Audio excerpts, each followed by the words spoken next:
नमस्कार, मैं सुनील कुमार आपका स्वागत करता हूं आपके अपने चैनल क्या ऐसा होता है। दोस्तों, आज के समय में लोग जहां पर अपने भविष्य और अपने लिए खुशहाली ढूंढ रहे हैं, तो निरंतर लोगों का प्रयास हो रहा है कि उनके जीवन में भी किसी ना किसी रूप में खुशहाली मिलती रहे। लेकिन जब किसी ज्योतिषी के माध्यम से या फिर किसी एस्ट्रोलॉजर या कोई आसपास के आपके गुरुजी बताते हैं कि आपकी कुंडली में काल सर्प दोष है, तो दोस्तों सबसे पहले आप उसका समाधान ढूंढने का प्रयास करते हैं कि आखिरकार इस पूरी पृथ्वी पर ऐसा कौन सा स्थान है जहां पर मुझे काल सर्प दोष से फायदा मिलेगा, काल सर्प दोष से मुक्ति मिलेगी या फिर काल सर्प दोष का निवारण होगा। तो दोस्तों, आज मैं अपने वीडियो के माध्यम से आपको बता रहा हूं पूरी पृथ्वी का एकमात्र स्थान जहां पर कराई गई विधि पूर्वक वरदानी पंडित जी से काल सर्प दोष की पूजा से आपको हमेशा के लिए मुक्ति मिलती है।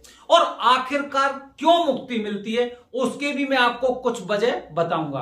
तो दोस्तों, सबसे पहले आप गूगल करिए। गूगल पे भी अगर आप देखेंगे या फिर अगर आपके आसपास के गुरुजी भी थोड़ा सा उन्हें अगर जानकारी होगी तो सबसे पहले एक ही स्थान बताएंगे, वो स्थान है त्र्यंबकेश्वर।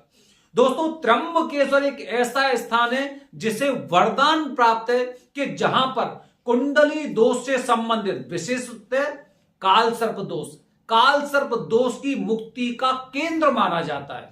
काल सर्प दोष की मुक्ति का केंद्र। हालांकि त्र्यंबकेश्वर की कराई गई नारायण नागवली विधि भी विशेष महत्व रखती है और बताया जाता है कि अगर पीढ़ी दर पीढ़ी अगर किसी परिवार में किसी वंश में पितृदोष है तो उसे 3 दिन की जो ये पूजा होती है नारायण नागवली की, इससे पितृदोष हमेशा हमेशा के लिए खत्म हो जाता है। और दोस्तों, तीसरी पूजा होती है त्रिपिंडी श्राद्ध। त्रिपिंडी श्राद्ध मतलब एक तरह से जब अगर किसी इंसान की मृत्यु किसी दुर्घटना से, निरंतर बीमारी से या फिर शत्रु द्वारा हुई है, तो त्रिपिंडी श्राद्ध से कराई गई पूजा से उनके प्राणों को मुक्ति मिलती है। तो दोस्तों, काल सर्प दोष के लिए मुक्ति का केंद्र क्यों माना जाता है त्र्यंबकेश्वर, आज अपनी वीडियो देखिए और वीडियो के माध्यम से कुछ ऐसे फैक्ट बताऊंगा। हालांकि पूरे भारतवर्ष में 12 ज्योतिर्लिंग हैं, लेकिन 12 ज्योतिर्लिंग में से केवल यही स्थान ऐसा क्यों माना जाता है जिसे मुक्ति का केंद्र माना जाता है। मुक्ति का, काल सर्प दोष को मुक्ति मिलती है। काल सर्प दोष अगर किसी इंसान के जीवन में, उसकी कुंडली में उसकी सफलता से रास्ता वहां पर रोक देता है, केवल त्र्यंबकेश्वर महादेव का नाम लेने से उसका रास्ता खुल जाता है। तो सोचिए, अगर हम यहां पर पूजा कराते हैं तो पूजा से हमें मुक्ति क्यों मिलती है, वजह देखिए।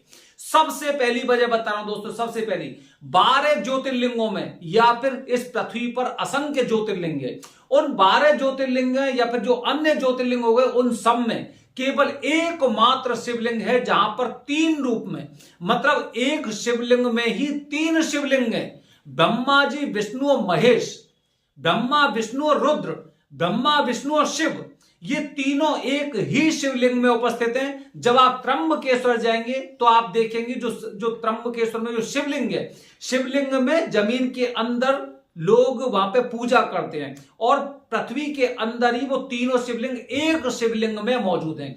तो दोस्तों सोचिए, जीओडी का मतलब दोस्तों, जी मतलब जनरेशन ऑफ यूनिवर्स, मतलब सृष्टि का उत्पत्ति करता, मतलब Brahma ji.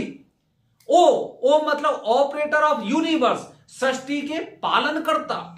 Then destroy of universe मतलब सृष्टि के विनाश करता भगवान शिव जी। मतलब ब्रह्मा विष्णु महेश जब साक्षात रूप से किसी एक स्थान पर मौजूद हैं तो निश्चित रूप से आप सोचिए कि हर प्रकार के दोष से, हर प्रकार की बाधाओं से इस स्थान को मुक्ति का केंद्र माना जाता है। पहली बात। दूसरा कारण बता रहा हूं दोस्तों, दूसरी वजह, आप जब त्र्यंबकेश्वर आएंगे तो त्र्यंबक जो गांव है वो पहाड़ों से घिरा हुआ है। मतलब यहां पर 3 पहाड़ हैं। 3 पहाड़ों में सबसे पहला ब्रह्मगिरी जिसे भगवान शिव जी का रूप माना जाता है, दूसरा नीलगिरी जहां पर माता नीलांबिका और दत्तात्रेय भगवान जी साक्षात रूप से विराजमान है, और तीसरा गंगाद्वार। गंगाद्वार दोस्तों वही स्थान है, शायद आप अगर मेरी पुरानी वीडियो देखेंगे ना तो वहां पे देखेंगे गंगा द्वार वही स्थान है जहां से माता गोदावरी की उत्पत्ति हुई थी, मतलब उद्गम स्थान। और माता गोदावरी की उत्पत्ति क्यों हुई थी? क्योंकि गौतम ऋषि और उनकी पत्नी माता अहिल्या थी, उनको उनके शिष्यों ने किस तरह से परेशान किया था, उन पर गौ हत्या का पाप लगाया गया था। तो माता गोदावरी यहां पर उपस्थित होती और उनको उस पाप से मुक्त कर दिया था। तो दोस्तों, चूंकि एक चीज और बता रहा हूं इसी में, अगर आप थोड़ा सा शिवपुराण पढ़ेंगे तो शिवपुराण में देखेंगे कि माता पार्वती के पिता का नाम क्या था? हिमालय मतलब पहाड़, मतलब पर्वत।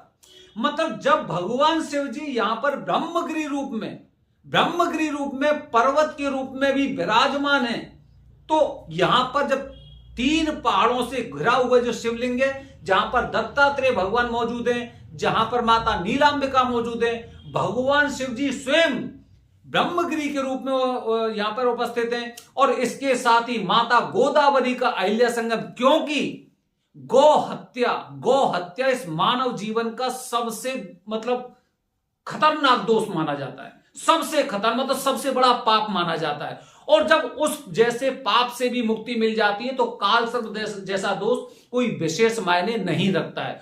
तो दोस्तों, यह भी एक महत्वपूर्ण वजह होती है कि जिससे यहां पर काल सर्प दोष को मुक्ति का केंद्र माना जाता है। तीसरी वजह बता रहा हूं दोस्तों, तीसरी वजह दोस्तों, जैसे कि अगर आप महामृत्युंजय मंत्र का जाप सुनेंगे तो उसमें सबसे पहला शब्द होता है ओम त्र्यंबकम। त्र्यंबकम मतलब भगवान शिव जी का त्र्यंबक रूप यही का विराजमान है। यहां पर भगवान शिव जी त्र्यंबक रूप में रहते हैं, त्र्यंबक रूप में। और त्र्यंबक रूप मतलब महामृत्युंजय रूप में। दोस्तों, अगर आपके ऊपर किसी भी तरह की परेशानी है, चाहे शनि दोष हो, चाहे काल सर्प दोष हो, या फिर अगर आपके आसपास कोई भी प्रकांड पंडित अगर आपसे यह बोल देता है कि आप पर मृत्यु तुल्य कष्ट है, तो सबसे पहले आपको महामृत्युंजय मंत्र का जाप बताया जाता है। मतलब मृत्यु को जीतने वाला जाप, मृत्यु को जीतने वाली भगवान शिव जी की पूजा। और जब साक्षात रूप से भगवान शिव जी त्र्यंबक रूप में यहां पे बैठे हुए हैं, तो फिर दोस्तों मुक्ति मिलने में बिल्कुल भी शंका नहीं है। कोई शंका नहीं है कि यहां पर काल सर्प दोष जैसे दोषों से मुक्ति मिलेगी। चांडाल दोष, ग्रहण दोष, इस तरह के दोष भी यहां पर पूरी तरह से खत्म हो जाते हैं। और दोस्तों, सबसे अंत में चौथी एक और वजह बता रहा हूं दोस्तों। यहां के जब आप पूजा कराते हैं ना, तो यहां पे पूजा जो होती है, पूजा एक विशेष विधि से होती है। माना जाता है दोस्तों, आपके घर में भी जब छोटे मोटे कोई भी एक मांगलिक कार्य होते हैं या फिर किसी तरह का शुभ कार्य होता है, तो सबसे पहले भगवान गणपति की पूजा होती है। दोस्तों, कुंडली दोष से संबंधित कोई भी पूजा होती है, तो यहां पर त्र्यंबकेश्वर की ही यह विधि है कि सबसे पहले भगवान गणपति की पूजा होती है। मतलब काल सर्प दोष की जब भी आप पूजा करने वाले, तो आपकी पूजा की शुरुआत भगवान गणपति की वंदना से होती है। अगर आप श्रीकालाहस्ती जाएंगे तो श्रीकालाहस्ती में केवल राहु केतु की पूजा होती है। मतलब अगर इस क्षेत्र को माना जाए तो आप सोचिए कि सबसे पहले जहां पर आप भगवान गणपति की पूजा करने वाले हैं, उसके पश्चात वरुण देवता का पुण्यवाचन वंदना करने वाले हैं, अपनी 16 मात्रों का पूजन करने वाले हैं, कुलदेवता की पूजा इसी पूजा के साथ में हो रही है। मतलब गलती से अगर आपके घर में परिवार में कुलदेवी या कुलदेवता आपसे नाराज हो गए हैं, तो यहां पर जब वो पूजा करते हैं तो वो भी खुश होते हैं इस पूजा के द्वारा। इसके पश्चात दोस्तों नांदी श्राद्ध शास्त्रों के अनुसार बताया जाता है, जब भी आप किसी तीर्थ क्षेत्र में जाते हैं तो आपके पूर्वज ही आपके साथ साथ पीछे पीछे चलते हैं। मतलब जहां पे भी आप जाएं, काफी लोग कहते हैं ना मैं दर्शन करके आ गया। दर्शन करने से क्या होगा? आपके पितर वहां पर भूखे रह गए, आपके पितर वहां पे प्यासे रह गए। तो मतलब कोई भी पूजा आप यहां पे करने जा रहे हैं तो पितरों को भी यहां पर तर्पण हो रहा है, पितरों को भी यहां पे संतुष्ट किया जा रहा है। और पूजा आप कौन सी करने वाले हैं? काल सर्प दोष की। तो दोस्तों यहां पर आपके पितरों को भी संतुष्टि मिल चुकी है। इसके पश्चात मुख्य देवता की पूजा। दोस्तों मुख्य देवता मतलब अगर काल सर्प दोष है तो काल देवता, राहु देवता और सर्प देवता, इन 3 देवताओं की पूजा होती है। इसी तरह से अगर कुंडली में आपके में विष दोष है तो शनि देव और चंद्र देव की पूजा होगी।